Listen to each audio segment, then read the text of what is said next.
Ia ia le atua le nei fiafi. After i le atua i le longa, ia le ola foi ma le malosi, ia o fai fōne tātou pei loai fia le nei fiafi, o le vi inga e whafo i le atua. El tono foi wa mawai atu le malama sa whiangai e whiauma. Sa whiangai e i ngā ruenga tau le atua. Tātou whare fo i mana le atua ia e watu le tātou taulanga osi ala i tātou vi inga ma le tātou whaafitai. Ia e mai se foi o le tātou whanongolongo i le upo le atua. Ia e wale tāu soino le tātou soifua whale nganga. Ia au tātou wawai atu i le atua malona malo. Ia au le tātou ora whaatalitari fo i mo ia. Ia i le suafa manu malo la o ia 𝚟𝚒𝚍𝚎 Keriso o te ofa whaatalo whaatuai Samoa. Ia mai o maua lunga se i o nei. E le whangaloina le lau le talalelei o na tūlanga whaalupelupeina. Ia e whaatalo whaatu fo i le aingo Keriso po le aingo whaatuatua. Ia o tātou pāfo ia whaatalo whaatu ia te oe. I le suafa manu malo i 𝚟𝚒 Keriso. E whaatalo whaatu fo i tātou sponsors.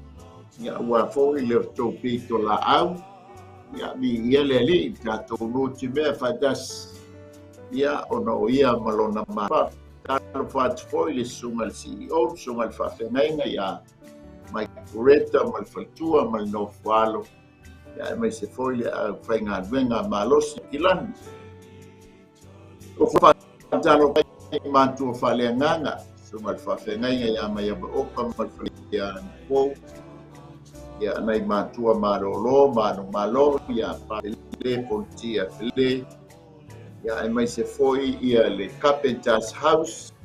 Ia e pei ona au nai foi se tase uso mātou ngāre lue so me whawhengainga me whatua. Ia e mai se le maabese o le kālesia. Whaatalo whaat foi sunga i whawhengainga ia piu. Ia e mai se le whatua ia ana. Ia e mai se foi le kālesia i koe meau. Ia le sunga foi le whawhengainga ia pasta foi mono. Lale ma whaltua ia litasi mai Brisbane, Australia. Ia malol soifua, malol langi mama. Ia ia le atua i le nei a fiafi. O nā lofa malo nanga le lei. Ia o whaatau muina i fo i le au nanga le Ampera for Christ. Ia po Soatau Mo Keriso. Ia i lalo le whaamalumalunga. Ia me se fo e whaatase ma Global Kingdom TV channel. Ia e pei ona whaasala ina le nei au nanga. Ala tātou amate si stalo. Ia ona amataile o le tātou whasoa le nei e fiafi. Ka ia lava oe, mamadu lava oe. Sili ese lava oe i oma o aulo mātua. Pāwhitei tele ua mabai atu fo i le malama. Asu sa pati sa mātou ulu whaleai malu. Mātou bantu le mātou taulanga whaafitai, le mātou whaalunga. Te upu fola mo i mātou pi ia oe, ma whaanene eina pia oe. O mai ne ia fiafi le tua, o i lo wātali. Pāpena o na whina la umo ngā pia o le ea. Lei se poto, lei se vave, e wha moe, whalangolango i ante oe ngā whaia i lau whaunga. Ai sili ai le whaunga i whalongolongo a lau whanau. Vea lava lau upo stoi whamanato e whang. I matai le mātou penga whale nganga. Mo oe molo mātou tali. Mātou wola au na mo oe malo. Ua lata mai le tua. O ia te oe le vi ingona o Yesu. Amene. Ia le tua whaatalo whaatufo i uso tu whaafine la ingo Keriso. Ia e pei o na mafuta mai lungo tātou ngā malua pēu le ea. Ia le ali. O tātou tuspaitau, ia le nā ua lungo le tātou screen le tātou tuspaitau. Ia o le kenese le luas fulmartas. Ia aolona whai upo e iwa. Se i o le whai upo e luas fulmartas. ia o ina le a yes tātou whaasoa ia i le nei a fiafi. A le la ufai tawina le tātou tusi whaitau. Wa vai sara i le tama a kaura i le pito na whanawina e ia a Peramo. O lo tawemu ia, o na whai atu lea o ia a Peramo. I nā tuli e se ia o le nā fine polonga malana tama. A wai le tō fia whantasi le tama le nā fine polonga malana tama o Isaako. O ti ngā lava a Peramo i le nei mea o no lona tali. A wa whetala i mai le atua ia a Peramo. A wai ti ngā o na o le tama. A toa malo fine polonga. O mea uma ua whai atua i sara ia te oi. Ia e usi tai iai i lana upu. A wai vala a wina lau whanau ia Isaako. O le tama fo ia le fine polonga. O te whai o ia matupunga o senu. A wā o lau whanau ia. Nā la tūla i leo a Peramo i li tai au. Wa tango i mea ai ma le whangpau vai. Ma watu ia a kawa. Wa e iai lona fuat. Ua tau au. Ua tuatu fo i le tama. Ua au eseina o ia. O na alu lea o ia ua esea i le vau i Peresepa. Ua uma fo i le vai sai le whampa. O na tuatu le e ia le tama i lalo. O le tasi la au i titi. A watu o ia. Ua nofo mamau mai e pei o le mea pa atu i ai le u. E a whanatu. A ua whapeane o ia. E wane i o i le tama. Ua ia nofo mai foi. Matangi leo tele lava. Ua whaafonga ina foi e Iova le leo le tama. Na bala au mai leo le angelu le atua ia a kara mai le langi. Ua whapea mai ia te ia a karae. Ua whapewhea e oi. Awa e te fefe. Awa ua whaafonga ina i le atua le leo le tama i le mea o iai o ia. I nā tūla ia, i nā tango i le tama, matari tali ae ia te ia i o lima. Awa o te whai o ia matupunga o le nutele. Wa whapulaina i le atua o na mata, o na iloa i lea o ia o le vai eli. Nā lulea o ia ua utu ai le whangpau le vai, ma whaainu ai le tama. Sa iai le atua i le tama. Wa tupu fo i o ia, wa ia mau fo i le vau, ma wa ambea matangata whanau. Sa mau fo i o ia i le vau parana, wa au mai fo i e lona tina se a vā ma ia mai le nuu o ai pito. Ia whamia mai le tua e tusa ma le whaitawina o lana awhionga. Ia fo i pēr ma tu mau i a te ia lona vi inga e whaamamau. O le tātou whasoa le nei a fiapi e whaupuina whapea o le ese. E iai le tōle upu te ese. Ia iai whuilo nei tūle le lei. Amen. A le tātou mata le tātou whasoa le nei a fiapi. Ia, o le tala i le ainga o a Peramo. Ia, ma le tina o le fale, o lo na ingoa o Sara. Ia, o le au na fine, po le polonga. Ia, o lo na suafa po lo na ingoa o Akara. O tina nei, ia, o le tala masani. Whanau wai le tama o Isamaeli mai a Akara. Ia, ae, whanau loa ma le tina o le fale po o Sara, ia i le tamo o Isaako.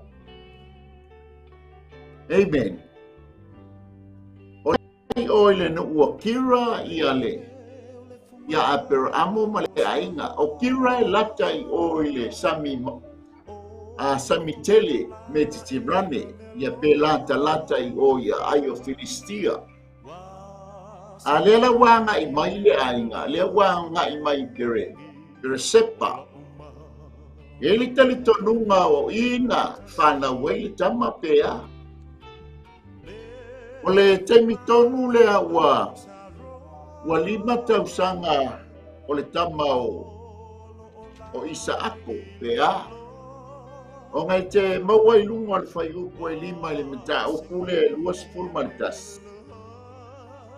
O le selau o tausaga o Aperamo na whanau ai lona tali o Isa'ako. Na e mata lea i columns lainai ngai ai mo me o tusi. O na tila mo ti i mafitu. Ai te tala mai, ai o mai i le whaiupu e vanu. O mai ule tama wa te a fo i male susu. Wa whaia fo i Aperamo le tausaminga tele i le aso na te a Isa'ako male susu. Ai mata le kolom nei tafa. Ia olo ia ile tila mo e tasi mafitu. Ai tango reto ese mai lunga. Na mawai leo tausanga i 5. Olo no winga i 5 tausanga o le vā o le whaiupu e 5. A ngai le whaiupu e vanu. O le tūmaneanga i whanua lea i sara a 𝚗𝚜𝚜𝚎. Ia le taimi lea o lae ele i maua le nuu. O le foto a mata na fau le nuu mai a Aperamo. Amen.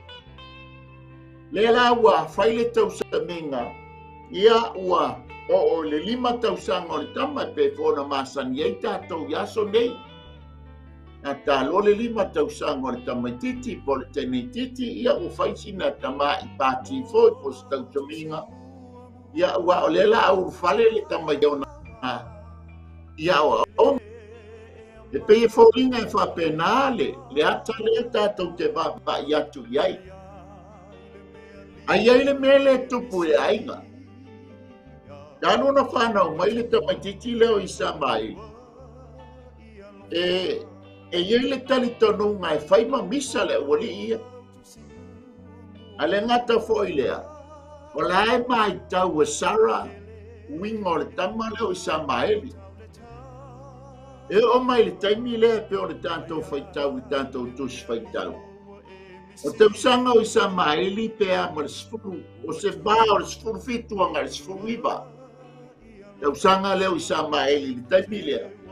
Ai mawhau la iai ma tātou tō manatu iai. Leo matua la le tama. Ai sa whai ngā nuenga whaale mānei a fo ia le tama le nei o Isamaeli. Nang o lefa mai le tala le tuspa ia. Na tau wemu. Longa winga nga tau wemu le lo matua po le tina o le whale ia saura. Ia watatou lo le leia le winga o le upu tau wemu Samoa. O le tau wemu ia wa whaia le whai mai ai ia le tuspa ia. Wa whaia i mātou wa whaia i mātou mangao. Longa winga wa iai le ngao. Ua whae ngoa ai i Isamaeli lo mtua o Sara. Ia po iai fwoi ne mea ua whai mauranga ale tamaititi leo Isamaeli a Sara. Ia fua whai nia na tau e munga. Ia ale ropo whanongolongo i se tala leo matua o Isa o ifo a Kara. I te mata i o le mata sfuru ono. Ni ese ai e Sara ia a Kara ina ua ma. O mai le tala Sara ono ua tau leanga ina ia. Ai o se mea lafa pena ai o musu ia ile no matua o a Kara ilana tama. Mo e lau ia o le fafine e le whanau. Ia mo meo winga masani. O le mafuanga le tātou ai le tātou whasoa o le tete a ese. O i le awa na tete a ese ai ia le ia a kala malana whanau mai le ainga o Aperamo. O le a tete a ese ai foi ia Isamaeli malona uso Isa'ako. Amen. Ile taimi e o lo ta ua le tuspa ia tātou ki tete ese ai ma le nei o langa. e fa mai ai ia o lo ngalue nei lava le amio le ngaluenga le amio le anga siria me seina le o lo fa la pelave o lo tara noa i taimi e tetea e se ai le kalesia ma le olanga le nei e atonu fo yo ai le nei e fiafi no i manta malingi o no le malanga le paliu ma le oti e si leo awala tātou te tetea e se ai ma le nei le olanga ono wo mai le vana au le to mai le oti o tanto o to o tanto o tanto te ai mai le e fa mai ai paulo o le ono umana o te SPLS mal nei la roland amen ai ta ualo nofo e fa ali mafta mai le upu ya te o e feso a fo i tonu ainga pe ono ua na le o le tūlanga o le upu le ese langa o le fina ngalo le atua le tawana te ase te ainga o whaapa iaina o whaatasia e le atua anu ngā nga whaifo le sau le li neila langi tau whai tonu o ainga an mai siana i a tātou whanau ne whato whai ainga, tau mo whai mai fo le fili ina ia te esel whanau. Pe ono u tā ua, iai le tā ua o le upu te esel o tātou tu whale nganga. O nei le ma whai o na tātou no nofo ai pēle le o langa le. E tā ua le tātou te esel. Ma le o langa le, e mwhai ai o na tātou mafuta i le atua. Ale lana tātou wama ai ma mai le whamatalanga a pisa le wali i leo isa ma e lima. Ma isa a. O le vava ai a sara i leo isa ma e li. E leo se tamai titi a niu atua. Tu sai le so o ilon tamari tamai titi. E tina lava na tau whaiatu ia a pero amo ilona antali i lea. Ina ia muli tai masa bali tūlanga ao o lonta mau a per amo ia whaia le fina ngalo le atua whai ia mo meo taulanga mata ma baba ai e wha mai le tala e wha mai atua sala ele ango mai ia isa mai ele mele na watu ia lonta ma o le onga na tupui fo le fina ngalo le manato sara na o aila na tama o isa ako. Ia ui ala o lona tama, pataita i ala o lona tama, ma ia pataita i ala o le atua le muli ta i aisi o le tama. E ui ala le wa lima tausanga o le wa whaile le tausaminga. A wai lona nei ai sara. Le usita i o le tama leo siana tama i ante ia. Amen. O le tau e munga la lea an mai se o le fa mai paulo i o kalatia e fa o pelu lua e o pelu putas. Ese fa sa mo le li le ia isa. Danga o le fa mai fa peia o na fa sa wa le tama ale tama le tino o le tama polonga i le ia isa ako fa pena uma o na po ni. O le tala noa paulo le taimini na Langa e soifuane paulo. Ia o le pule Roma ia Israel.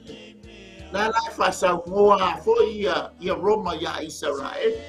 Ai mata to fo le nei vai tau. La fo i taua langa o le tau mo fai mal fa na ula Israel. E tau mo fai e fa leanga. Fa ambisa. Amen. Vi ele tu ele nei fiaf. O se toi whawhangu ai a te tātou whape I mai te tonu o lo ai. Langai whai asi wha le ko mungo dangatange I o isa mai. O le lai mata I eile ro matua I winga I o si sa maeli. E le ngate ne tau wemu I ante ia. Sa wā si ana tama. Lango le paulo I o ia kalatia e se le whasa wā. O le tūla whono Por tino, amen.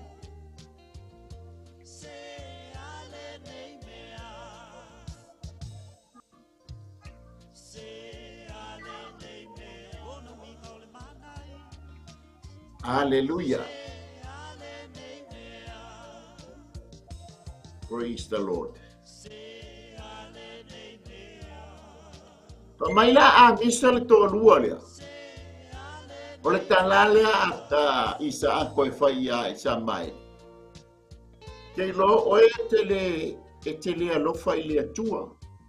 E te le matau i le atua. A leo te whaia tu i ante oe. Te loa a bala au mai le atua i ante oe. Ai longa i te e i oe lo loto e ofo oe e whai matau langa i le atua. Langa i te le i loa le atua. Ia ata leo isa e fa mai leo isa ako ia isa mai. Au te loa a wala au mai ale atua le te minei o te. E ofo atu lo wolanga ma watu a whai mana. Te lo te malie ia i o te anu. O ta misanga le awali ilea. Na mana tua e isa ako ile mata upure lufululua. Lea ua o le taimi fo i lea nga o ailona na o ai osi le taulanga i o le maunga o moria. Wano nofo ia au auna. A tango lo le tama i le whaafafa i lona tua ia fie. Lea la wa nga i lea la. Ai, whawhesili lo leo isa ako ia i lona tama o apero amo. Tama fie male afi male polo a fese taula ngai osi ele taula amo e osi ele taula tali mai lole o lon tama sa mia ele tua se tama i mamoe e osi taula o ina o ele loto a sa konfa pe folo isa o le o tau mu ala tala na fai ia isa mai. O lo no winga o au e osi ai le taula. O mai le wha matalanga o le taimi ale nanga i oe ai isa ako o io le taula o io le mamoe la osi ai le taula. E ka penga e a makalo o i for savalinga le mamoe o iungo le mamoe moria. Le lafa mai le wha matalanga. Ua, o le maenga mua e tāu ai le te a ese. E te mau e whai upunga se fumu. O ngai le mawhai o na tō fia fantasi i sa maeli ma i sa ako. E le mawhai. Pa mai ia fai upo i wa ai fo i sara i le tama a kaura la i kupito. Na whana wina e ia a pero amo o loo tau wemu. Peilanga o whai atu iai. O le wha mai i na tau wemu, e wha mai paulo i o ia kalatia, na wha sa wā le tama o i sa maeli a isa ako.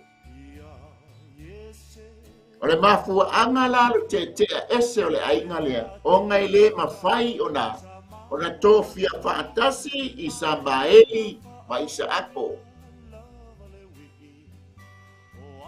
I eli tala masani whaapea na set aside ia apelu. Ina ia maual tamo o setu whaawawina le ngafa.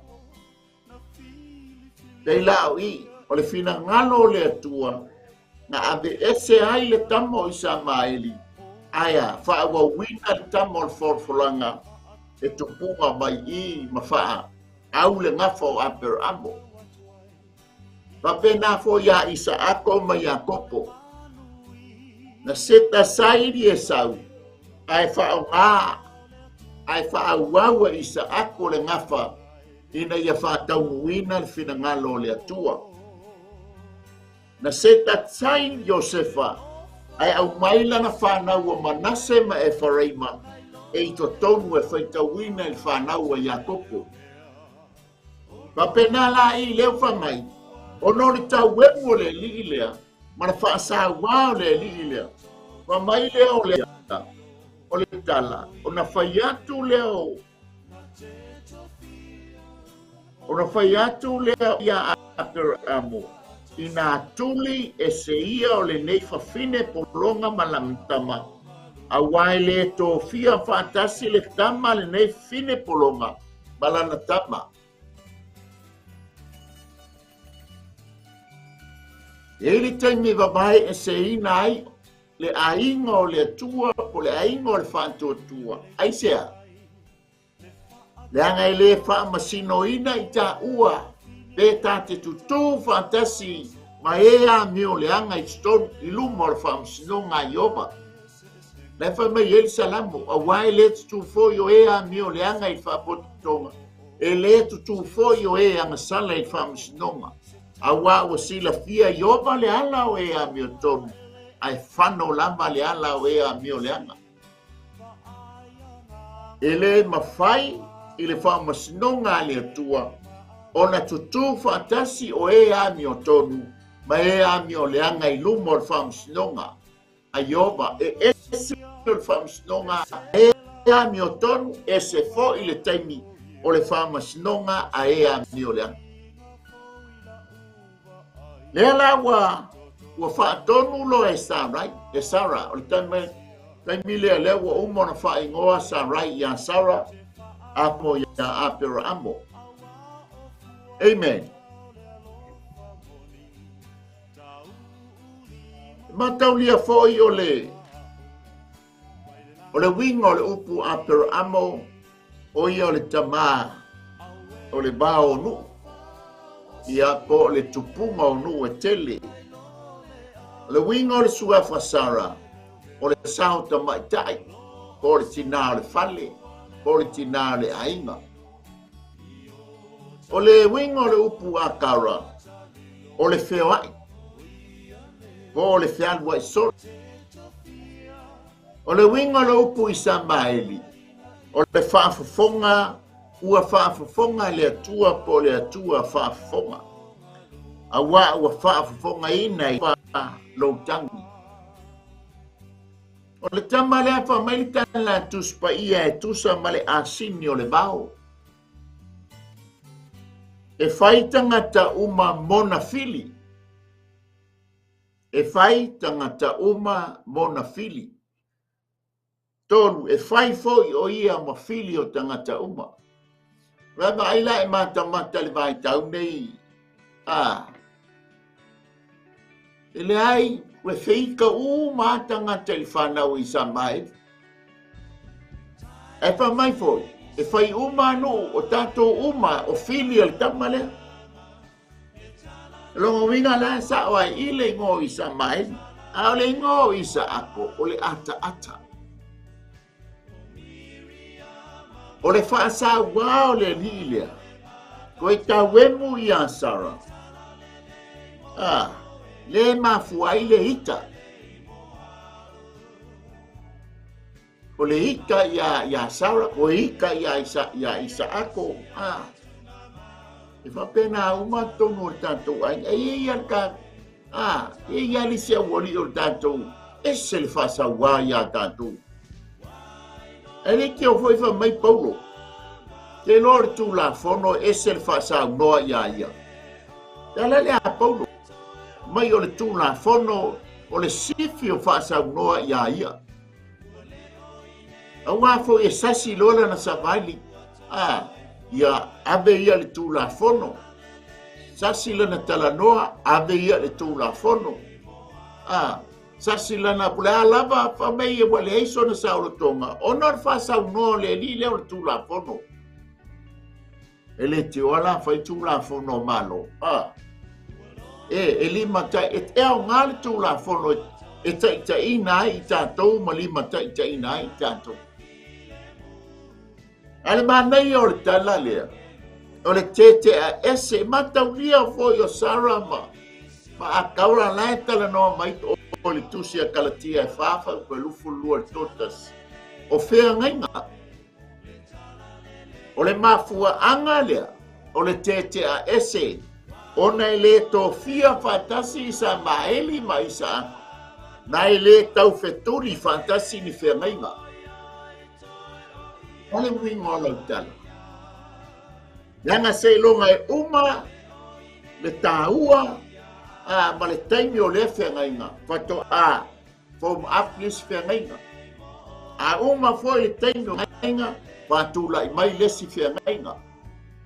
Na uma lo le taimi o le whiangainga o le paia ma le mamalu e tena wau fale le anga sala.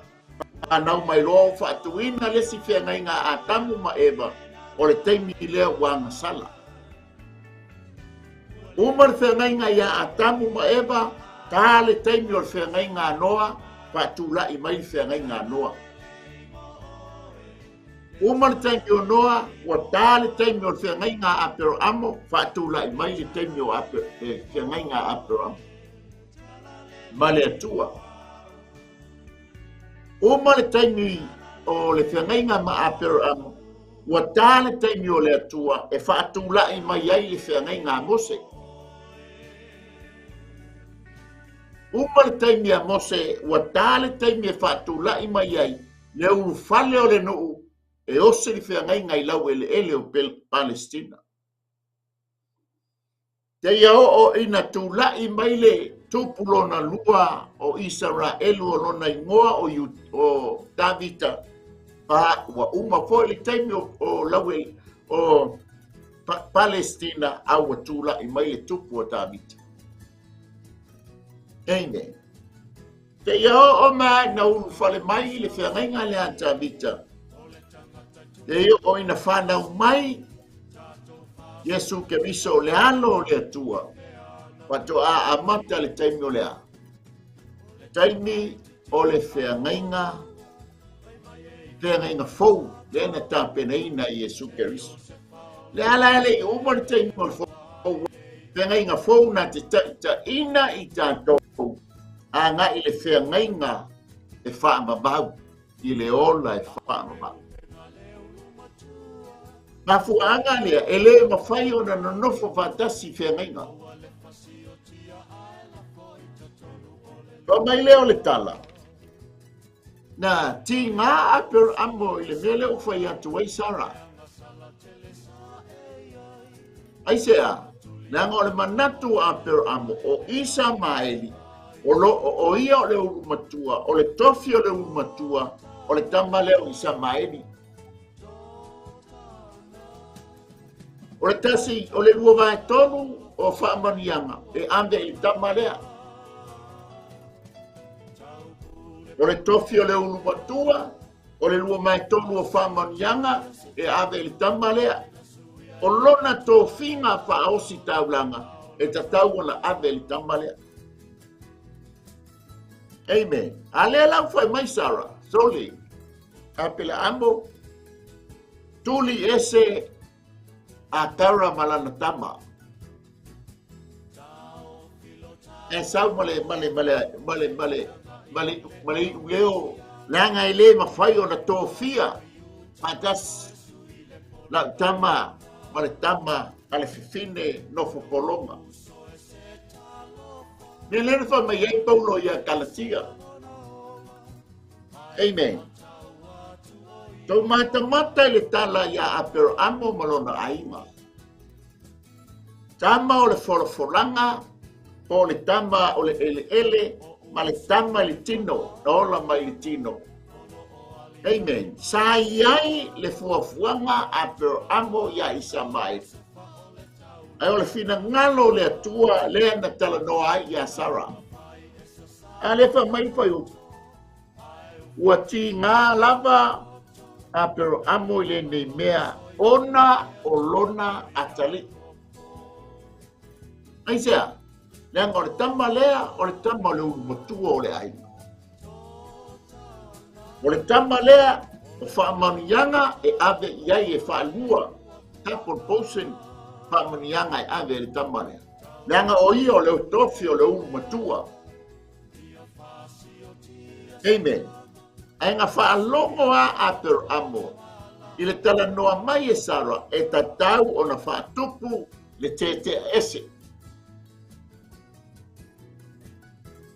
Ai sea, le anga ele tatau o na nofo whaatasi. E le mawhai foi o na nofo whaatasi whiangainga. Amen. Na aisea, na ngai le Iosifia ia Sara maakara. Te ai, o le whengainga a Sara ma Abrahamo maakara. Ele whialwhani na nofo. Amen.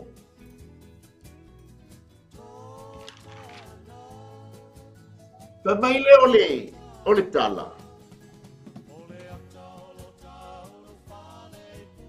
Wa te ngā lava apero amo le nei mea, ona o lona atali. O le vaenga lona lua e tāua ai le te aisi. Ona o le whina ngalo lea o le atua. A le wha mai le whai upo e sfulu ma le lua. A wa wheta lai mai le atua ia apero amo. A ue te ngā ona o le tama. A toa malou fafine polonga. Wa mea umana whai atu ai Sara ia te oe. Ia e usi ta iai ilana upu. A wae bala a wina. Lau whanau ia isa ako. E leo isa maeni. O le mafuanga lea. O le te a ese. Lea ngai taunga whakea ese isa maeli. Ai bala ai whātau nuina le whina ngalo o le atua ia isa ako.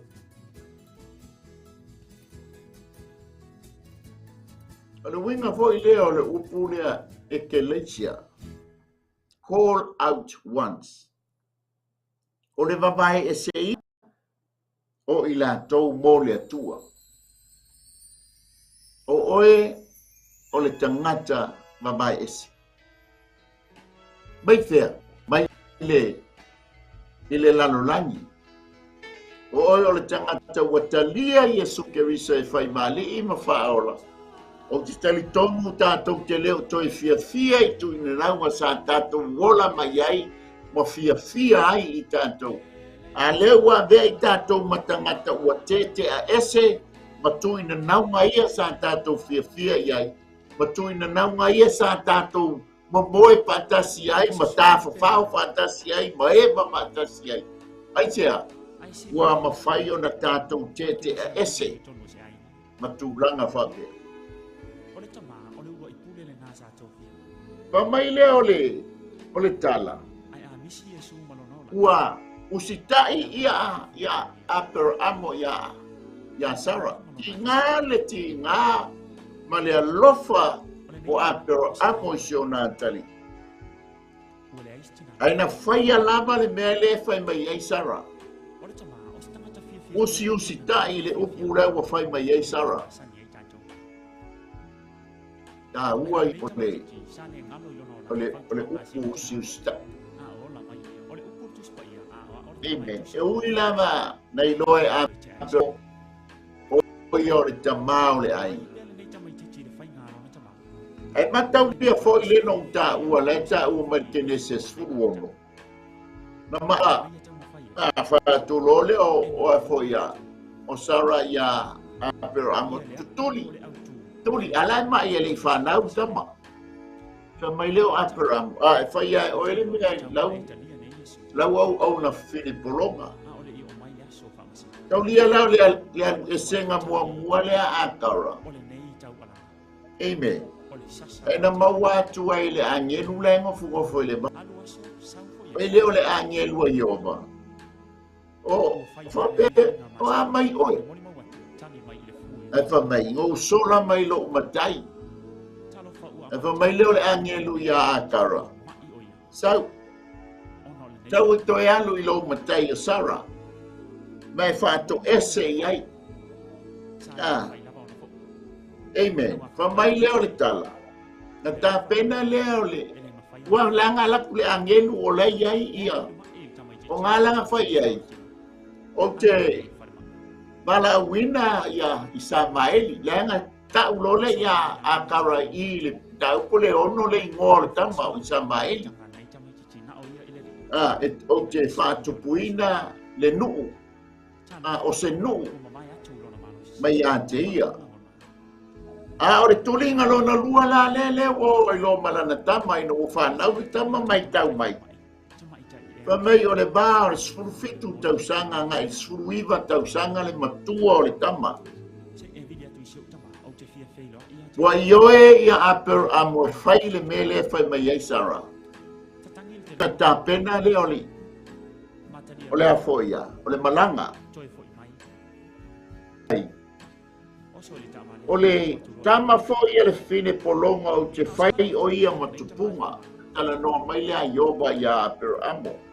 No. Awa o lau fa o te bala au wi tama le mo fa wi le tama le ona o oi o lo wanteli. Kau ko ama ingare ma fa fa wa per amo.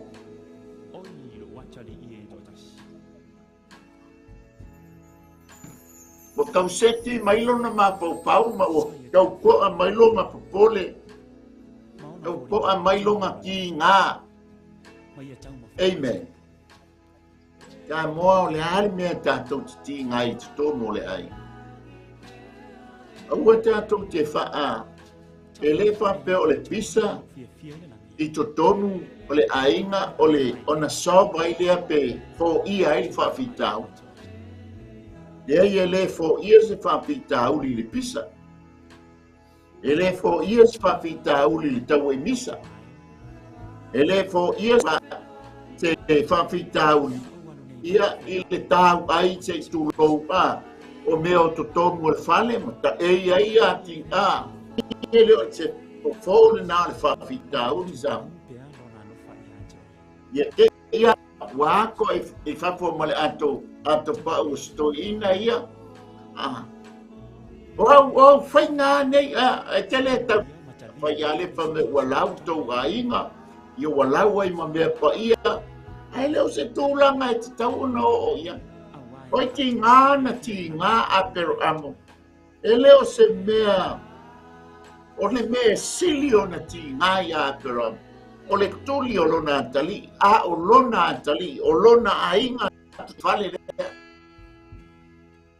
E venga fa pale asto ina o apero amo.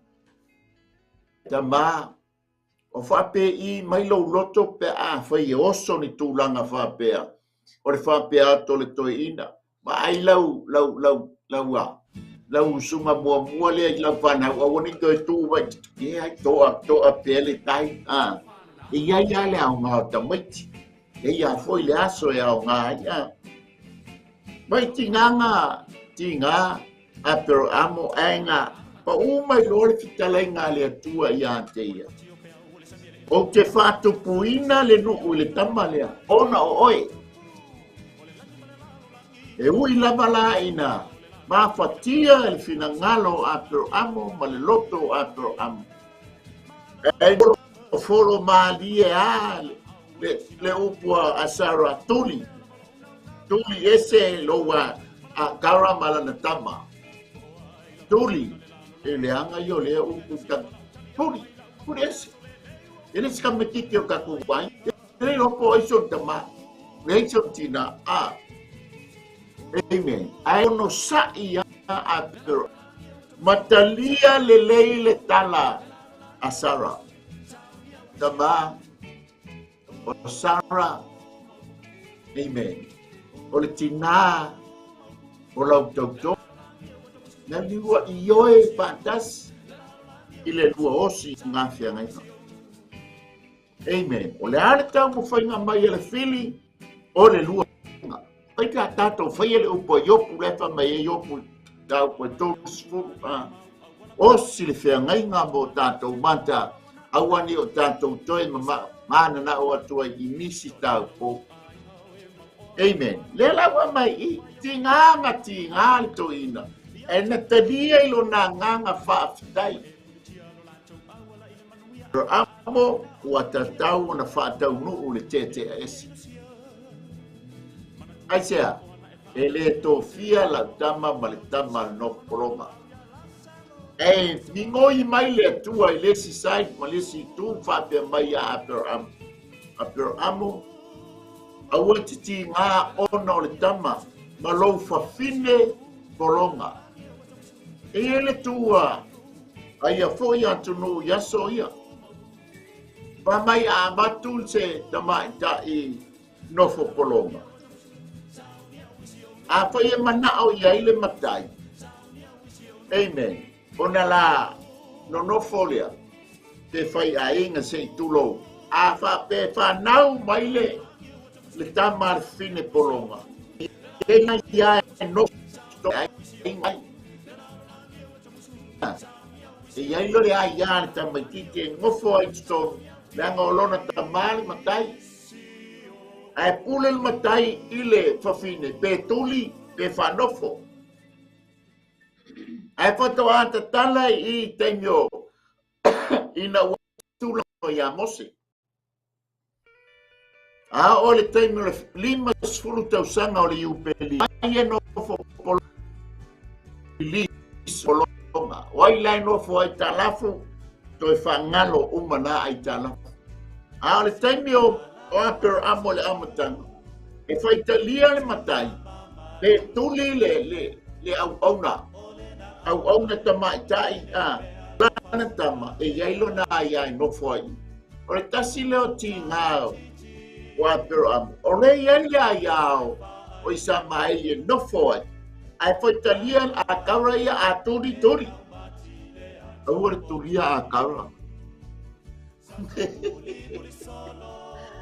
Praise the Lord.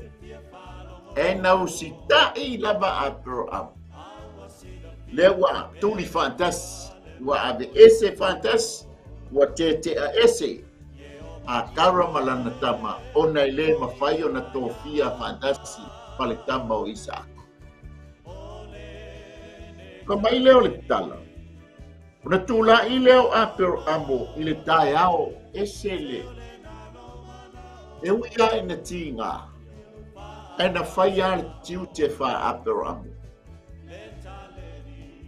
Amen. Ile tai ao wa tango I me ai ma le fangpau bai ma batu ya a kaura ma faae ilona wa tau au wa taua o fuata ua wa tua tu fo ile tama wa au eseina boia.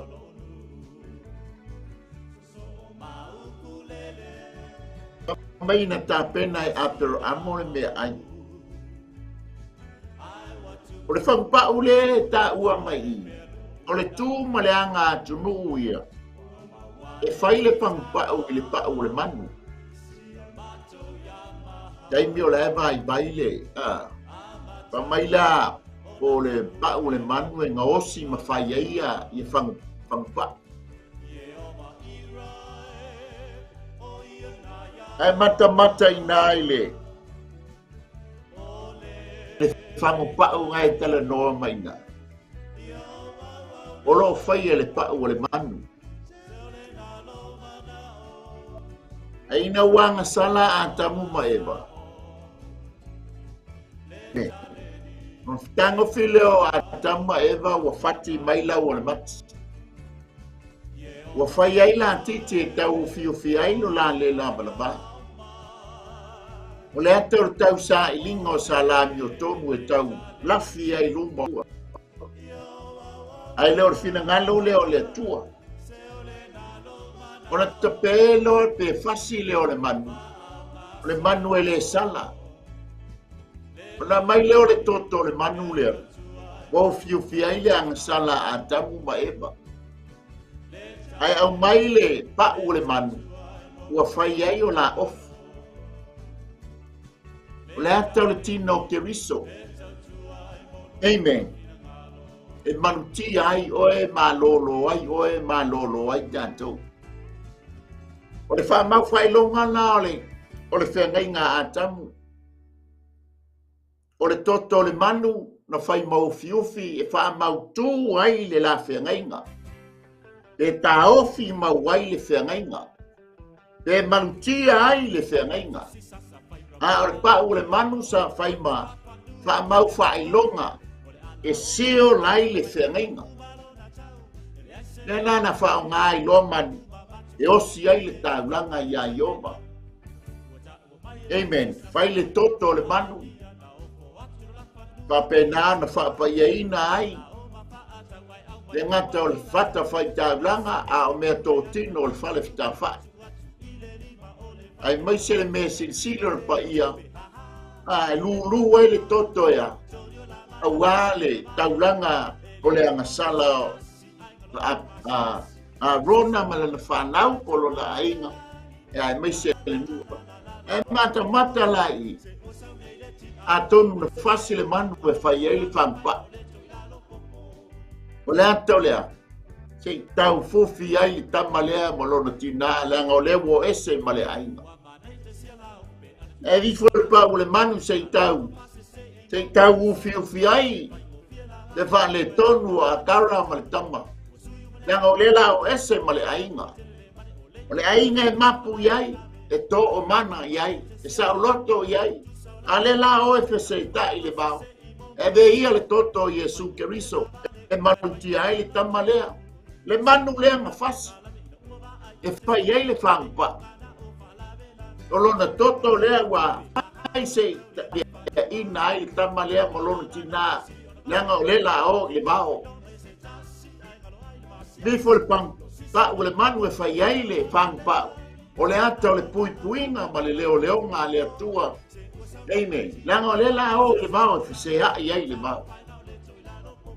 Talofa. E mata i whamaina tango tuu i tuan i tau au tusanga tuu ia i le whampau i tau au o a kara. O le tūlea ma leanga i whanua ai kupito leanga o le teine sau mai ai kupito. Amen. E whapa i o lātou papatua ia mo meo whang mai pe ao e asu mai. A o le Israel e tuula na whanu mai lungo le udu pe alu sei tulo lunga au pe alu e asu mai. E la ua ave i lunga ia te ia. Amen. Ne whai mato ngiola o le tamale. Ana whamanianga le alu ma le tamale o i Samaema. Ma mai lea ua uma le whangmai. O le maenga lona lua tātou e tāua ele te ese. Ona o le fina ngalo o le atua.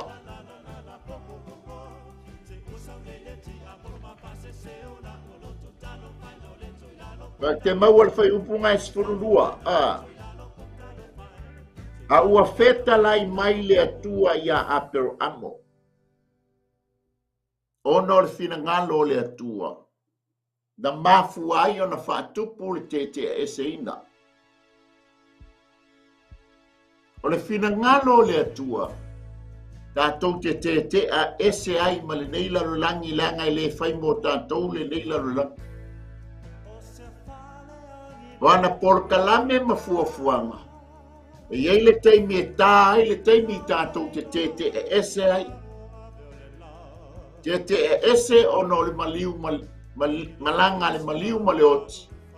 O ai, o Yehova o lona fina ngalo tātou te ese ai ma le neila rolangi. E le ngata o le maliu o le malanga le maliu ma le oti. E le ngata i lea o le taimi o le siitianga. E tātou te ese ai ma le neila rolangi. O noa, o poro kalame mafuafuanga a le atua. Ai whaaftaia i le atua i le maliu mai o Iesu Keriso. Amen. Na toi tu mai na ie woti. O ia o le ulu matua o e na oti. O e na toi tu mai o le ulu matua o e na toi tu mai. Ina ia awani o tātou no nofo i tu ngā mau. Aia toi whaatuina i tātou. I le aso e whaatau nuina ai lana sintiani. O i lātou o e na talia o ia e whai mo lātou alii mo lātou whaola. E osi ai le lua whengainga me Iesu Keriso. O le taimi te talia ai Iesu Keriso e whai mali I ma whaola. O le taimi tonu ngā o le lua osi ngā whengainga. Ma tusi ai lo ingoa I le tusi o le tamai mā moe. Ma le tusi o le ola. A tāla le taimi o le atua. Ua whaatau nuina le taimi o le tete a ese. O I tātou ma le olanga le nei. Ma le lalolangi le nei. Pa mai leo le tala antus pa ia. E mua foi o na toitu mai. O e na oti o ia te wiso. O na liua lea o I tātou o e toi. O na aveina e lea o I tātou. Tātou te wheiloa I ma Iesu Keriso. I le bani monimo. O na tātou mafuta ai ke alava lea maia. O le fina ngalo lao le atua. Na whaatau nuina ai le tete a ese. O a kara ma isa maeli. Mai fea, mai le ainga o Abraham. Seia whaatau nuina lo na fina ngalo I le tama o lana folanga. Whamanuia ia isa maeli wa lai mau o ai atunu o a rapi le lato suau. Ai o le fina ngalo le atua. E whaabala a wina I tama lea. Amen. E le whai mau tātou le nei larulangi sa moa. Se ai. O lona whina ngalo, o le larulangi nei nā o se nofoanga tātou te nofo. E le whai mau tānei o langa. Na whilo, e toi whafo I atu I tātou, ia te ia. Nanga o ia na whaia I tātou. Ai e tātou fo I atu. Amen. Tātou fo I atu, ma tātou ngā nue ngā mo ia. Le lala a ole, pai ngā malanga I le vau. Amen. Ka mai le whamatalanga. Na o a pero amo ma malanga ma a kaura masiona talio I sa maeni. O le no rofo le aingai o le 𝚗𝗚𝚅𝚑𝚝. Uinga le upu 𝚗𝚗𝚅𝚑. O vai eli, o vai puna e fitu. O lalai o le ainga vai eli po le vai puna. O le tamao ainga o whamanianga le iai. A Abraham ma Sara. Ma le tamao Isaac. A le la ua tuli ese mai o le vai eli po le vai puna. O le mauare. Mau wha Israelu ma le talitonunga. O le vai puna e tala noa I le tamā. O le vai eli e tala noa I le tina. A le vai lepa e tala noa I nei a tātou whanau teine I le I whaia ni ainga. A le la wa, o le winga le upu 𝚗𝚗𝚅𝚑. Amen. O vai eli e fitu, o vai puna e fitu. Vai puna e tala noa I a Abraham. Vai eli e tala noa I a Sara. Amen. E mata le suenga I le whaseai, a sa ili se vai eli.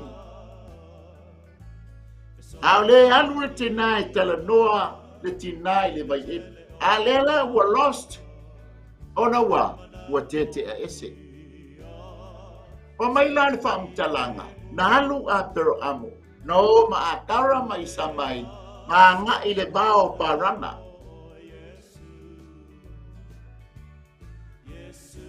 Pa mai ua anga ma ua haele. Le maua ea le maua e ta ua o 𝚟𝚑𝚡.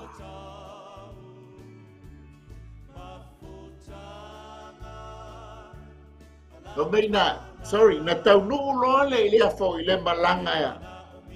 I no fuanga tango lo leo Abraham tu Sara tu a kara ima ma le antali. Le la wa to fo I ia Abraham. Ai bala au mai ia a kara ia Abraham. e ai se o le ai toi fo ai Abraham e fa mai ele se tali Abraham o le tali mai ai a kara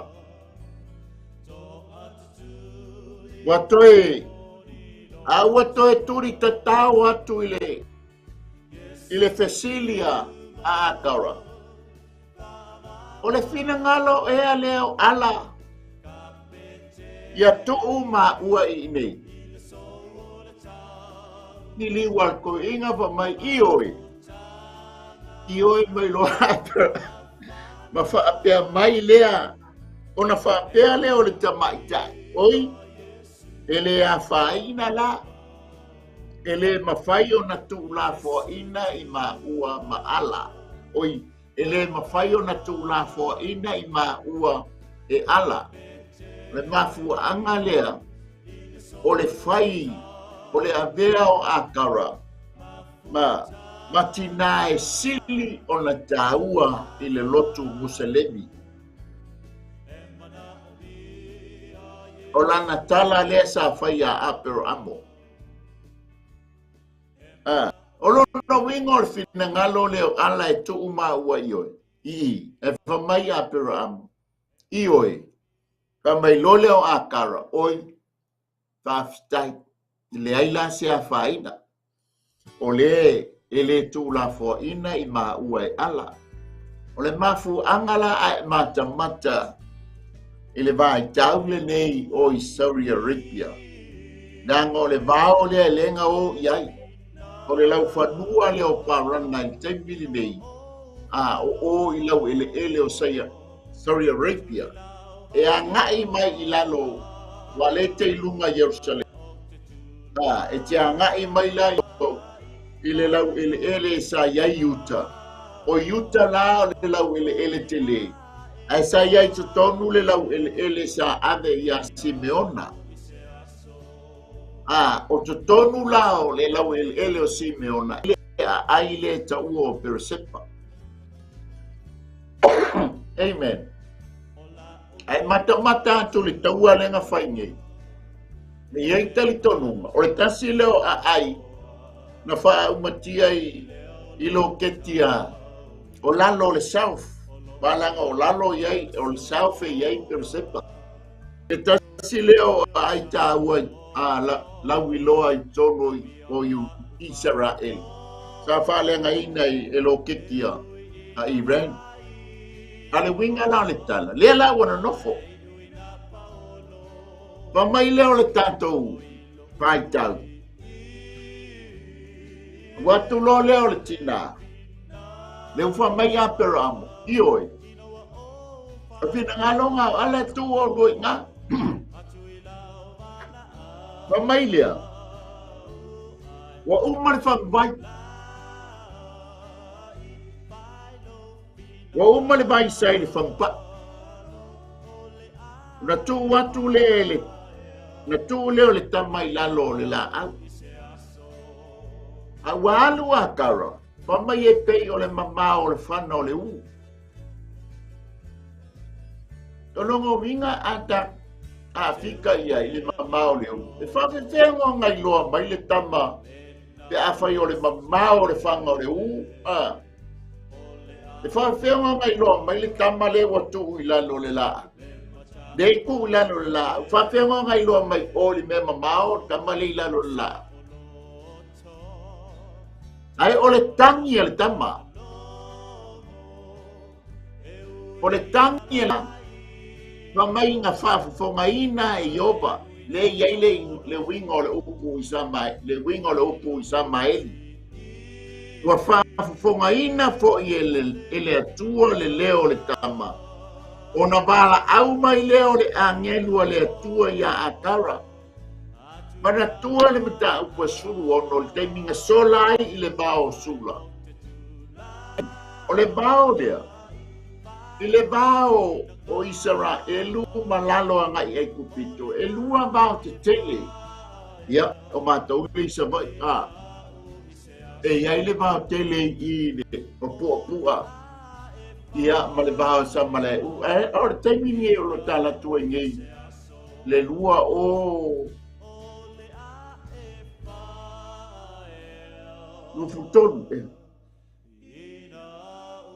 toli koi kiki a so ia so fale mai le bao o isa male ulu puapu a waso ia o le mambao uso tu inga bao te tele ia fa sa lo mai foile ile sa o la tu ngai palau ia fa solo le situ le ta ua o le alarmativa i pei fa pe na bao ia i le balea o le bao la lea o bao sula le nga sola ia i mua o le bao e lata i o ia kopito o le bao la lea le ye ti tonu parana ma tau lia fo le taimi le o mai ele nu o sinai au mai le bao sina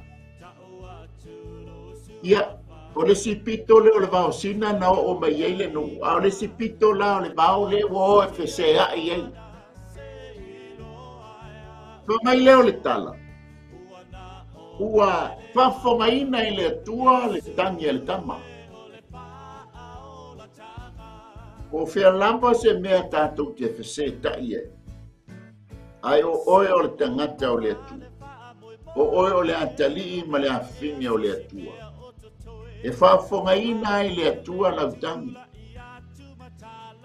amen e fafeis a fo ile ta mai le tala tuspa ia ga o ilato uma lato te lo le atua ia ala foi mai le tala tuspa ia o sole la o le ami o tonu ie ami o tonu ma e ami o le anga ale wingo le tala i o le alo ma fatianga ma e fese tai le langi le nei amen o e te mata u le atua amen o lo fatua e tali mai le atua i lau wana o ia o le atua whaafafonga te talo o ia foina te whaafafonga le tātou tangi ma le tātou bala au a foina alanga o pati mai o tū mai Yesu aisea na longa ni leile bala au a pati mai whapena umai tātou amen i te mi tātou te le tātou yaso ai lu mola tātou te whaafafonga o isa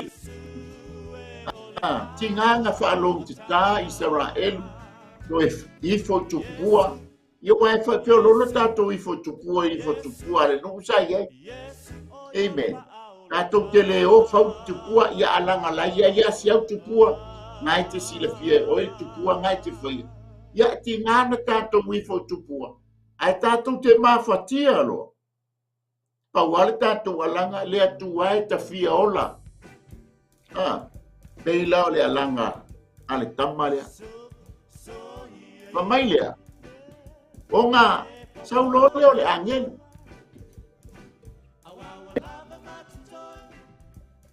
Awa leo fese hai solo. Ma ua le eise mai. O le angelu le saui. Mai le tala. Pili yelu. Saulole o kapili walang o le angel. Mataulia la o apa awo le angel. Saulole o le angelu. Tuifo le siu lo le tapa au. Paapu wa ele. O la pelole o le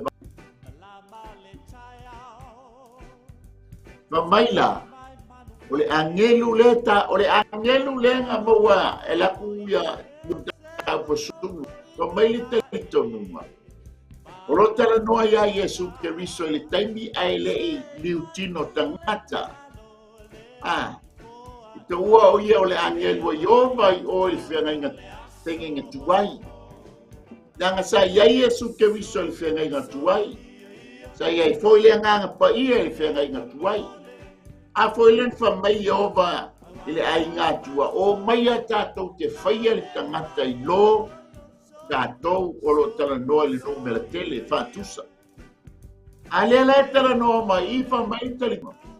O kapini elu renga sau, whāpūle ele, e punga mai ai le vai. Whamai lea, a ka rai, I whawhiwhea e oi. Aua te whewhea wa whaafongaina I le atua le leo le tama I le mea o lo iai. I nā tūla ia I nā tango le tama matali tali ae I a te ia I o rima. Tali tali ae a o le tausanga le au mai eli tama ipa mai o le vāo skulu fitu a ngai skulu iba. Ai mata fo I le taimi o Iakopo o isa ako I naua ame e osi taulanga o le matua fo I lea. Amen. Nanga manai o le tala. Na tupu I ia isa mai. E tupu I o le tama o isa ako. Amen. Say e wita. Nanga na whapena o na whaia I isa mai. Ai Marfina ngalo test lo tofo lo ele tua apero amo. Ono lo na talile. Ole pele a Sara. Ole pele fo ia apero amo. Pa mailea. Ona. Natula ia ina tango ile tama. Matali talia e ia te ia yo lima. Awa o te fai o ia matupunga o le nuku tele. Tina a iai ni whale tonu o le aina.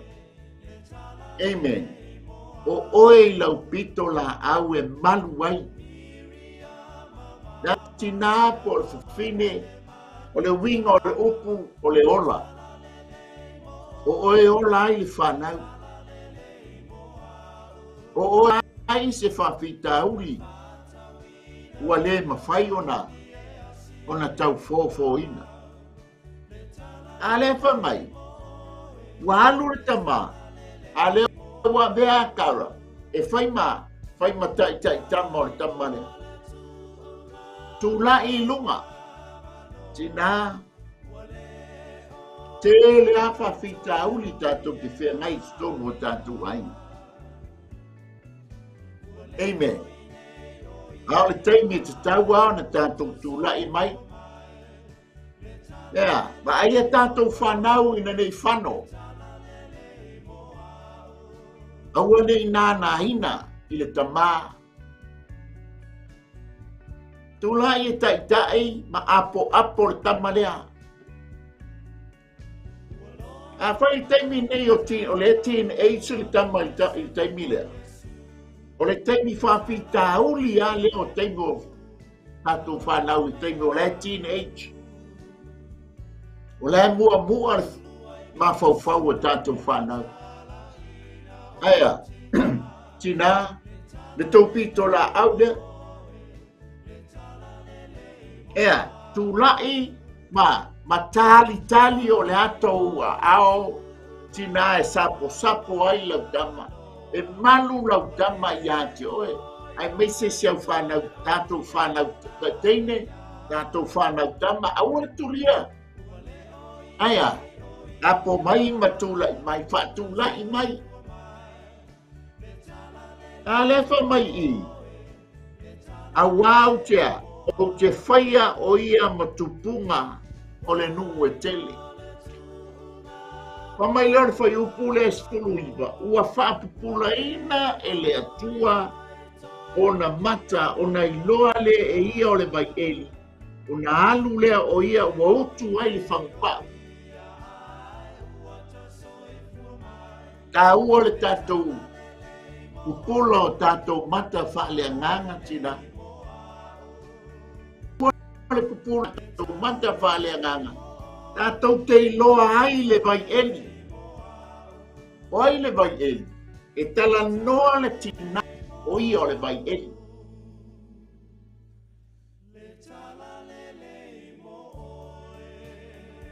Laia ia, whapupula mata o akara.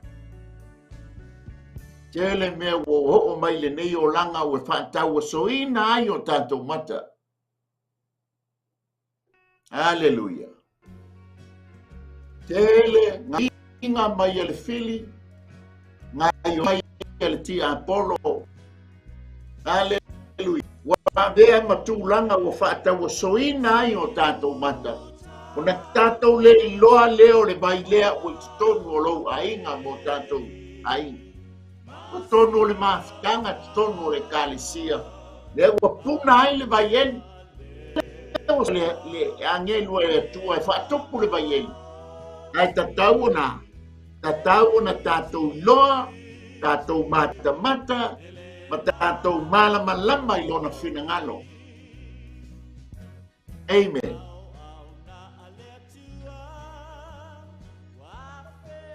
Ka mai le tala tuspa ia. O na alu lea o ia, i le vai eli wa. Pa'u lea ua ngao. Le whangu pa'u lea ua matiba.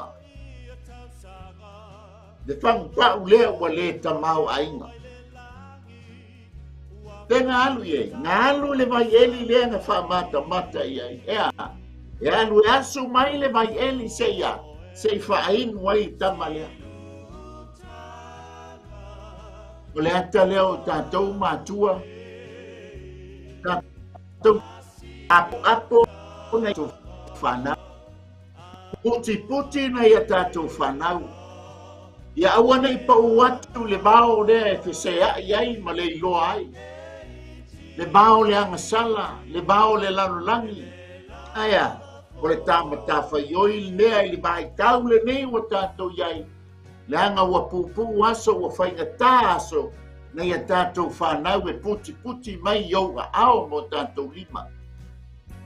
Lua, tātou bala au i le atua e whapupula o tātou mata whaaleanganga. Amen. Whapupula mata o tātou loto. Tātou te ai ngā luenga mamana le atua. Le vai eli lea ua tutonu o tātou ainga. Le vai eli lea ua tutonu o tātou e kāle te tauna. E tauna tātou tu bai iai. Awā tātou whanau lea. O le whangu ua ngao, ua whangu ua le heise mea. Amen. Ai ngā heina e le atua lo soifua ngao. Mo tātou wola ua le heise mea. Ea, e mai ai le vai o Iakopo ea. I whaai tama lea. Ka mai le tala tuspa ia ina ua tangi ni lotu le tama o Iosefa. E le heise se mea ngā sulu iai Isaako. Lona tama na sulu le vai Elisai sa tinga ina Rasela Eli sa soani ai Rasela Eli ai sea awala le tama leo o Iosefa o le watangi ai sea wa maliu siona tina o le ata fo le tato mata o le tangi le tama lea. Amen. Ai whapupula le tua mata o akara. Ono nei loa leo le vai. Ua alua. Ua asu mai ma whainua. Nei loa le vai le teimile nei. O maunga le a o i tausanga uma. Ono o leo le au Musalemi oi. Excuse me. I oi Saudi Arabia. Ka mai le pa ia lua maunga ngā e akara. Hallelujah. Ka mai o le maunga e ta uai teimi o El Sapa. Ma le maunga e ta u El Mara. Sa te oso whai ai maunga nei. Ai o le vai leanga whaali ai e le atua. Paali ai angelu le atua. Pa mai le tala le taitile nei o la fai ma vai. A o lai tausanga e o ai ia malanga la Musalemi o. Amen. Reno whanga lea o ta ua o meka vai taimile nei. O lo o iai la maua nei. A whai o i le sauninga e ta ua le. O le ti. O le malanga lea, e tataua i to tonu o le five pila a le talitonunga wha i salami po o Musalemi. O le fai pila le ale musalemi, e lima vaenga. E te tau ana te talo faa lima e le aso. E anga pongi. Ai la le malanga le e ta o le malanga e ta ua o le achi. E ta taua o na once a life. E alu ai le musalemi o i meka. Ma mai lea. A whai o le sauninga leo le eiji. E malanga ai tangata musalemi meka. E iei le sauninga o le samalinga. E fo i whaafitu i le vau maunga ia o ao la sapa ma el mara. E whaai ula le samalinga i le vai eli la lea. Lenga iei a kara. E lale whaai ngō le taimine nei o sem, C-E-M. Ma fein wai. E lani se o talitonunga. O tangata e o iai. E sāba vali o isi taimi e o fuhuli. A resi po yaso. Ia e o fuhuli e yaso e ono. E a o lo i le aso fitu ia yaso le sabalima. Ona o papae umolole au musalim. E mafua maile lato talitonunga. I le tala le ia a kara. I le pao lenga fese ta iai a kara ma isa maeli. O le mafua anga lea. O le whataua e musalemi o le tina a kara. O le mafua amua e te tau waite. Ina ia. Le angai le mawhai o na nonofo te ngai ngai lua. Lona lua. Ia whau pea le malo le tamalea. Patu mawina pea le whengainga po o le whamonianga lea wa ave ia te ia.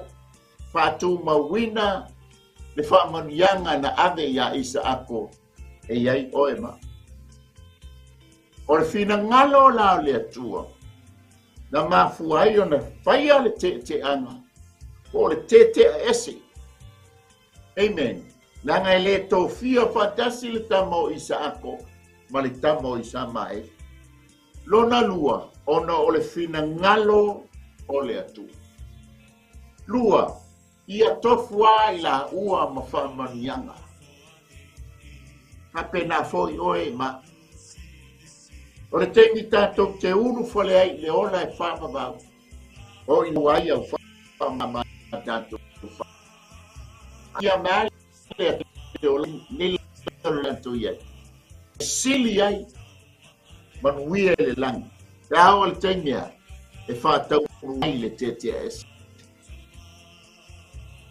Puanga la le whai ei. Ia malanga e ulemi. E whātau ai mea le sa. Pe se ai ai. Pe se ai. Paltama o isa mai.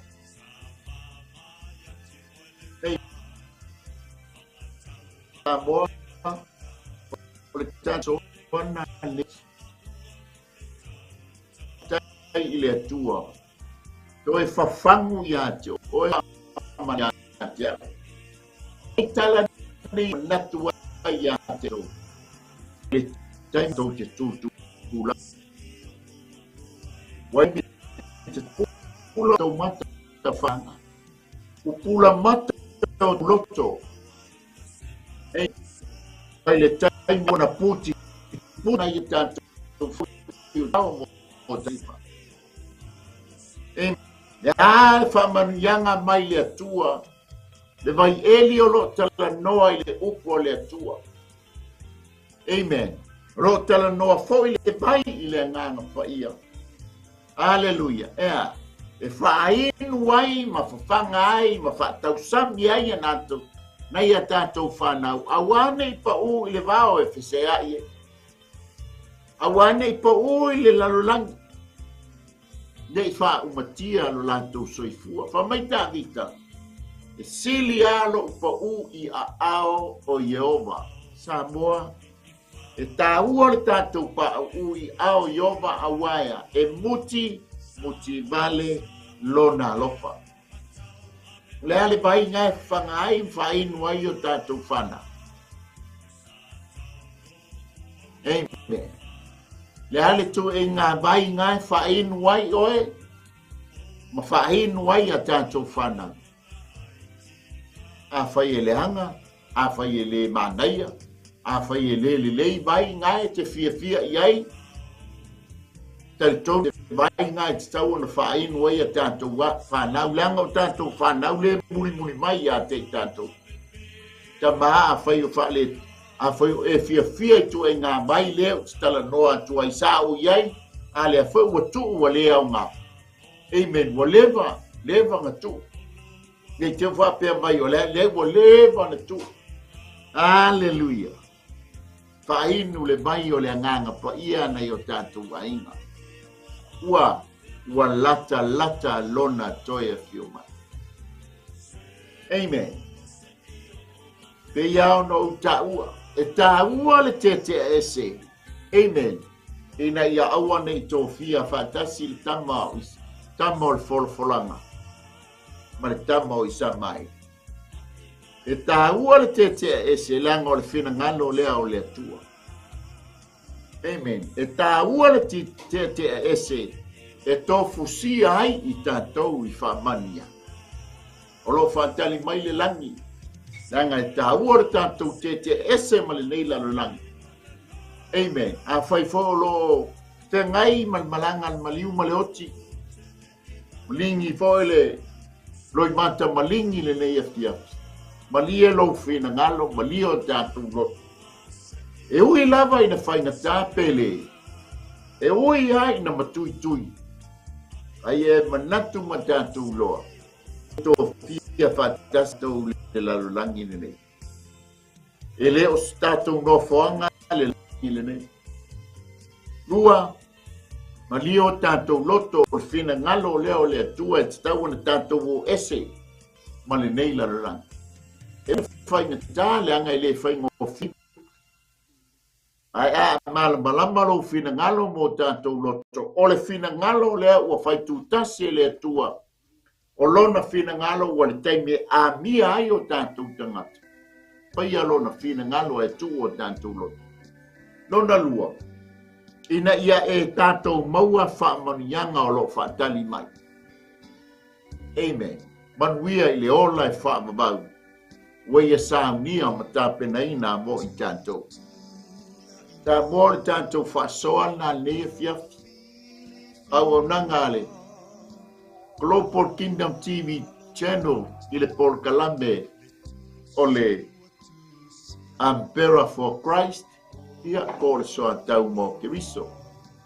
La fo se leua le tau tamali i la whaafonga anga Samoa. Ia e matua atu ina. Amen. Anu loa le te aua le atua mo i tātou Samoa le e fiafi. A whai e te whina, a whai o e iloa e te le o malama i le te ese o i tātou ma le nei larolangi. Ai tātou maua le ola e whaamabau. E tasia le awala tātou te whaia. O le tātou talia o Yesu Keriso e whai mali i mawhao.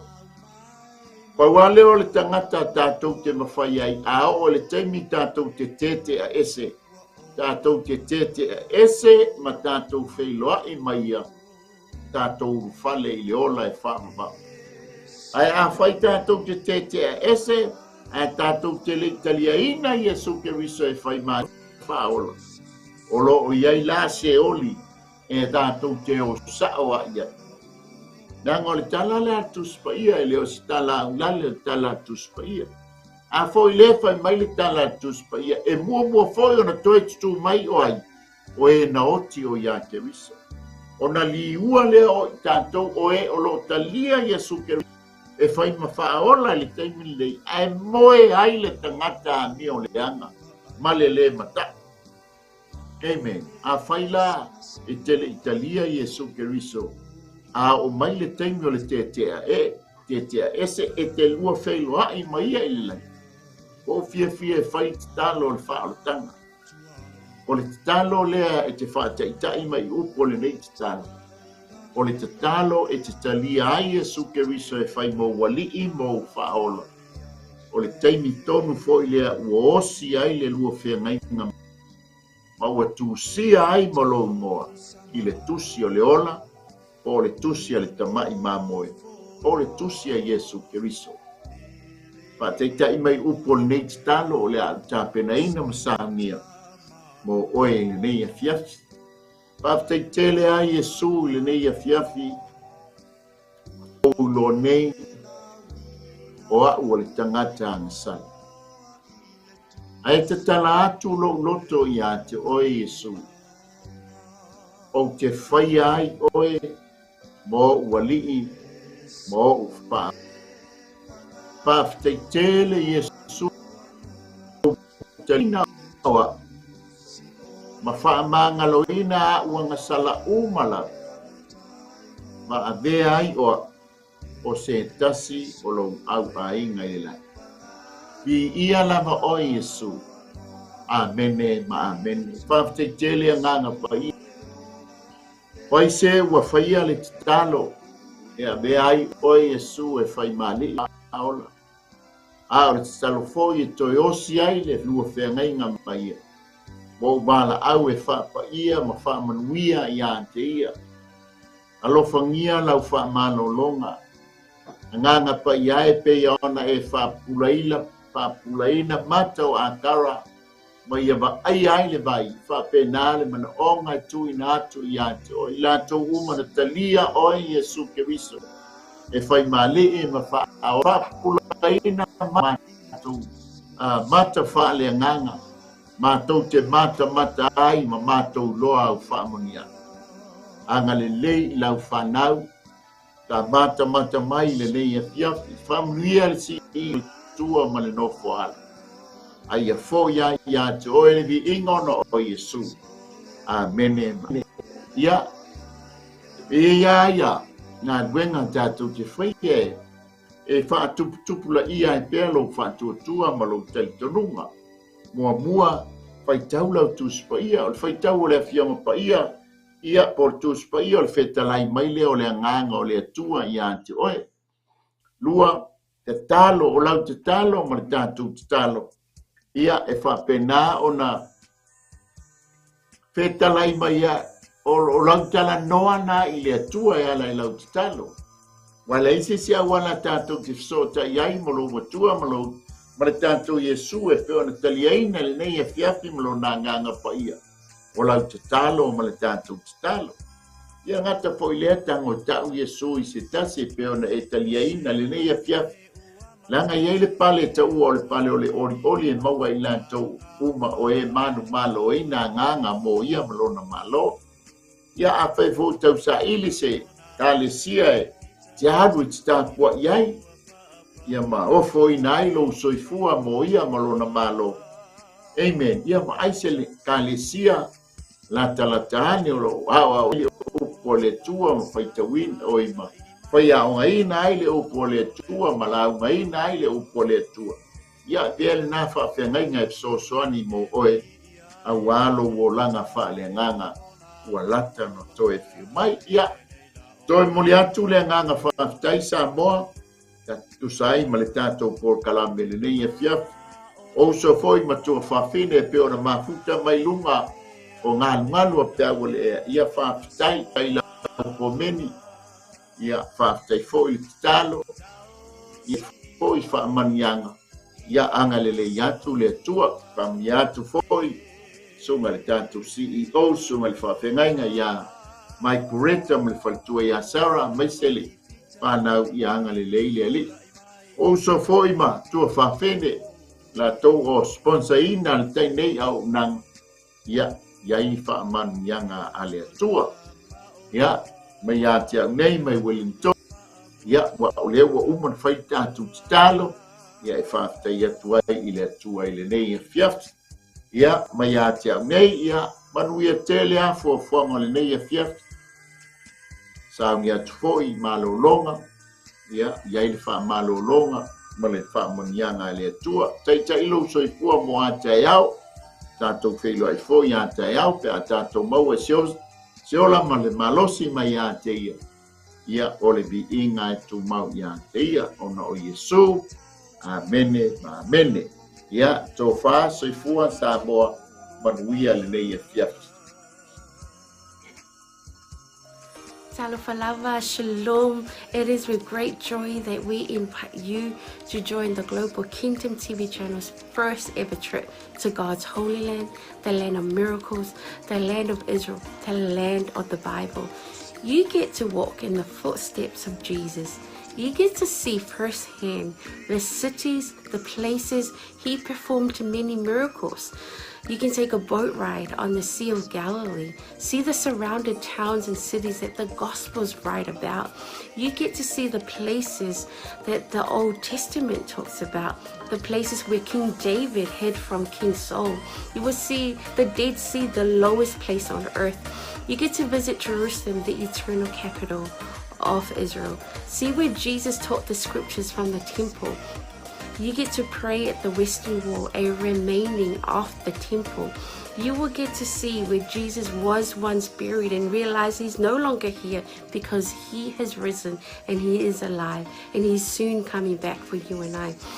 The journey to Israel will affirm your faith in him. It will confirm the teachings that we read about in the Bible. It will give you a deeper understanding of the Bible. It will help us in our journey of faith here on earth.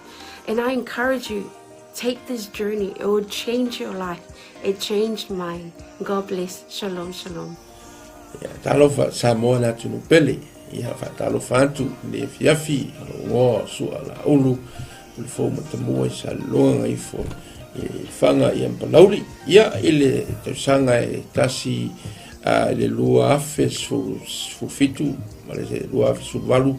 Ia sa yeisa wanoa malanga tua Israelu. Samoa na tunu pele o te whaftaile atua o nā wano le lei. Ia tatonu fo. Lo ia te oese la ngona whapena na e fia alu pa ia prono le atua. Ia e leise taimi po e talo fo ile atua mo se taimi. Ia le mi le lea lua afe lua lima lo whapena na ia le whamoe moe le tātu malanga. Ia whaiti fia malanga e mai loa ainga pe a ese moa. O te fia i eise la ngona sa ruitawina e lo tangata ino tū mo vai le monga olive. Ia olo ia ilpe whetanga le tua le malili le fio whaalua mai o Yesu Keriso. Ile lalorangi nei. Mai o le a fio mai o ia ma tū vai o na au le monga olive. E whawhia ngai ma le malu fo ilea. Samoa, a e fia i loa tiri nei lava a mea matango fia na whaia le tua na tutupu mai o le atutupu foi. Ia loa noa le leilea tātou te malanga tuai. Ia Israelu awane ingalo ia te oe whamlianga le atua ia o lo tātia i o tā lima ia o tā ua lavalo ia i fuafuanga whafsotai purenga le tātou Global Kingdom TV ia mapuki e loso o wanoa awane ingalo o se fiafianga telefo ilo nei tangata o nei le tasi se saito lo whapena o na tala no matuspa ia o tausanga umalawa e aloi malanga lo whailoa mai e le au la tau o le whapena archaeologist o le maua le vaenga ma le vaenga o le mea na si fia ile nganga ma mi sia i lupa ia Samoa ta pena le lua afe lua lima o ina te lo polo to e tūl maunga olive ia e fio mai lo mai Yesu o sanga ia funia le tua fa ma ia fuanga ma plan mai le nei taimi se ia o atu il fa moe moe ona o Yesu. God bless you. Five time. Hello, Talofa Lava, Pulabinaka, and Shalom. My name is 𝗵𝗚𝗚𝗚𝗚𝗚𝗚, and I had the honor of visiting Israel twice, in 2018 and 2019. The experience really changed me. It was an experience of a lifetime. It was transformative. It was eye-opening. It was such a great time. I had encounters with the Lord that really changed me, that healed me, that I did not expect. It's one of those experiences that you have to go for yourself, to experience for yourself. So if you are planning or thinking about visiting the land, I encourage you to do so. Go ahead, invest in a trip and go receive your portion. God bless. Ya, salom talo falava wa paanga to Global TV so se tolera lang ia ole o sia Paulo Poutoa futi pali ile le ngoa ia ole lua fesulfa na o malanga Israel ia sel tau so ole atua ia o se mesa famanina ia ole te la mea le lei uma ai o se o le mango fua ingale na tatalo ai Yesu Keriso ai tu mai ia dia ma mo se desi tu ngango la ngonga ai se va ngango la ngonga ile nganga pa ia le tu ia awalo fasingo manga fo ima ile o mai male ka ngai ngele tu nganga luenga ai o lo sila mai mo nei tu la ia o te le sa un le simalanga le tato Global TV ta sang fo ia fio mai tala mai au ta wa yo lo so te o le tu o lo totalo ni ole tua ai mana ia foi o te soli foi ao le tua sa femalanga i lungu ia ke te tonge mo finish fa monang ia fia mai tala mai au fa foi Yesu Keriso amen. Talafalava and shalom. My name is Shivani Sharma and I led the Salmon Delegates for Israel 2022 and 2023. And both groups went to Israel for the Feast of Tabernacles, which was around September and October of both of the years 2022 and 2023. And I just wanted to come and share some encouragement and some quick encouragements for those who want to go to Israel this year. Israel is the Holy Land. It is the center of where our faith is as Christians. And I want to encourage you that if God has called you to go, to please take that step of faith and do join the group that is going this year with Pastor Michaele. And I want to assure you that going to Israel is a trip of faith. You may not have all the money in the bank, but if God has called you, I believe that the Lord will open the door and make the way for you to go and receive whatever He has for you in Israel. And I'll just share that being in Jerusalem, the city of our faith, the city where the center of where everything happened in the Bible, it's an amazing experience, and there's nothing quite like it. And I can say going to Jerusalem twice, 2 years in a row, it did have an impact on me, and I encountered God in a new and fresh way in Jerusalem. And I also want to let you know, one of my favorite places in Israel to go is the Sea of Galilee. And we know from scripture that the Sea of Galilee was where Jesus did many miracles and ministered during His time here on earth. And it's one of the most peaceful and beautiful places. So I do encourage you, if you do get the chance to go and see the Sea of Galilee, where the Bible comes to life. So if you want to have a fresh encounter, even with the Word, when you read the Word, it is so different when you've gone and seen those places where Jesus walked, where Jesus ministered, and even the places where our Lord died and rose again. So that's my encouragement for all. If you want to go to Israel, I believe this is one of those opportunities for you. So please take a step of faith and get ready for the portion that God has for you. In Jesus' name. Yeah. Fatalo fatu pa ia malu Samoa ia olo wingoa o Ioelu maninoa ile tausanga lua afes fuluvalu ia o tausanga le na tatala ia le liisa manoa te malanga atua Israelu ia o se fatu puina lava le fia ma le oli ona talitono ese fole faitau le fio ngale atua ia ese fole vainga ina walu ma vai matu lau ele ia tele lava ni luitau na o mai ia ai pe lava ole na o vai ai le vai tafe o Yordana ia ole vai le sa baptiso ina ai Yesu ia ole sa faatino ai la mato baptisonga to tele mato limas fulu fa i matou sa fai en matou baptisonga i sunga foi fa whengainga pe ona matou iai. Ia la ngona lava le mamalu o le atua sa fai foi le viinga, ma fai pesenga, ma fai le tautalonga. Ia ona o le anganga fa aftai le atua, le ia vanoa tatala mai le atua, ia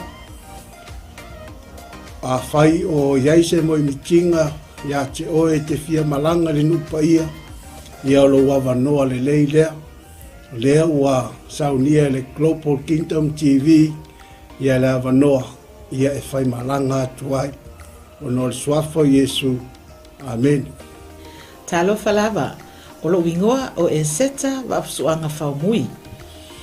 Whaftai le atua mo le neia manoa o maua e mawhai ai o na o whaasoa atu i atu oe. Pe a whai o i atu oe se langona e te fia asia le no upa ia o le atua.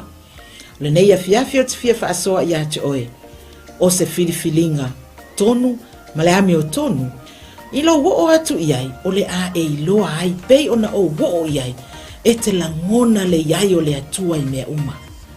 Lea na ofa apea i foai lo uloto, le itioa a moli mau le afionga pa ia le atua, na osi fea ngainga ma le nuu o Israel.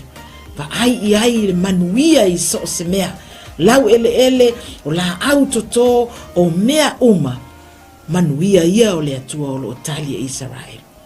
A faila o ia te oe se nau ta inga e te fia asia, e maua lo wa manoa, tātou te toe malanga whaatasi ai ma oe, pe a whai e te fia malanga, i le nei malanga o lo o tāpena nei, ia ona o le suafo Yesu, amene, ma amene.